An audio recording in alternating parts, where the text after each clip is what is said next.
কেমনে আল্লাহকে ভুলে যাও বাপ? চেহারার দিকে তাকায় দেখছুনি? বেনামাজি হওয়ার কারণে চেহারার হালাত দেখছুনি বাপ? ভালো করে দেখো চেহারা কেমন হয়েছে, সেজদাবিহীন চেহারা কেমন হয়, অপবিত্র শরীর, পেশাব পায়খানা ঢিলা কুলুক নাই, পানি ব্যবহার করার খরচ করার ফিকির নাই, চেহারার হালাত দেখো বাপ।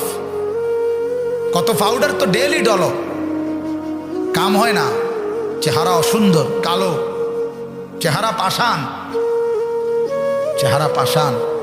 ইমানওয়ালার চেহারা সুন্দর হয়, সেজদাওয়ালার চেহারা সুন্দর হয়, দাড়িওয়ালার চেহারা সুন্দর হয়, গোলামিওয়ালার গোলামি বন্দিগি যে করে তার চেহারা সুন্দর হয়, চেহারা সুন্দর।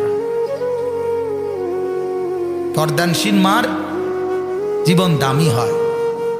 রাবেয়া বসরি নিজেকে পর্দায় রাখছে, আল্লাহ তাআলা তারে গোটা পৃথিবীতে পরিচয় করাই দিছে।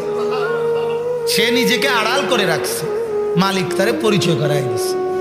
ফাতেমা নিজেকে আড়াল করে রাখছে, আল্লাহ সবার কাছে পরিচয় করাই দিছে। আয়েশা নিজেরে আড়াল করে রাখছে, আল্লাহ তারে পরিচয় করাই দিছে। আর যে মহিলা নিজেকে বাইরে ছেড়ে দিছে, আল্লাহ তারে বেইজ্জতি করে দিছে। তারে দেখলে লম্পট খারাইয়া মতে, এরম যুবক তারে দেখে লোভ করে, লালসা করে, উপভোগের কামনা করে, জিনার ব্যভিচারের স্বপ্ন দেখে,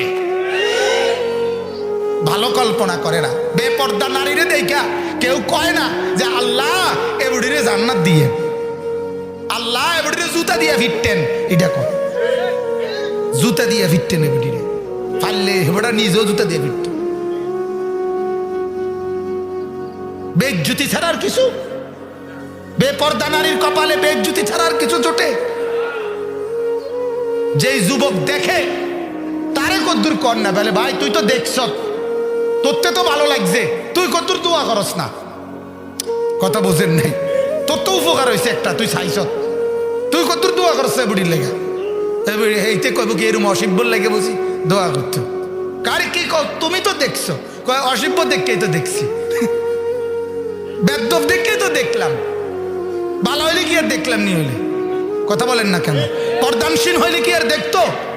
তো বেহায়া দেখেই তো দেখছি, বেপর্দা দেখেই তো দেখছি। বলেন নাউজুবিল্লাহ। এই আয়াত আপনাদেরকে জাহান্নামের কথা আল্লাহ মনে করাই দিছে। এটাই বলতেছিলাম, বললাম না নবীরা জান্নাতের সুসংবাদও দিতেন, জাহান্নামের ভয়ও দেখাইতেন।